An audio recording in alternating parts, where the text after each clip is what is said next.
అధర్మం రాజ్యాలని ఏలితే గొడ్డలితో నరికే పరశురాముడిని, నా భక్తుల జోలికి ఎవడైనా వస్తే వాడి పేగులు తెంపి మెడలో వేసుకునే లక్ష్మీ నరసింహుడిని, అవినీతి అహంకారం విర్రవీగుతుంటే నా ఒక్క వెల్లుతో సర్వనాశనం చేసే శ్రీరామచంద్రుడిని, రాక్షసులను అంతం చేసే శ్రీకృష్ణుడిని నేనే, ఆ భూమాతను రక్షించే వరాహావతారం కూడా నేనే.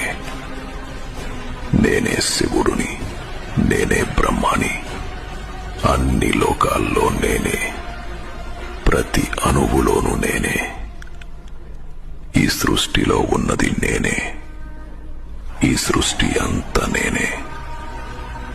రాక్షసులను, అధర్మాన్ని అణచివేయడానికి ప్రతి యుగానికి ఒక అవతారాన్ని ఎత్తే వైకుంఠ నాయకుడిని, 10,000 పడగలు ఉన్న ఆదిశేషుడి పైన నిద్రించే సాక్షాత్తు శ్రీనారాయణుడిని నేనే.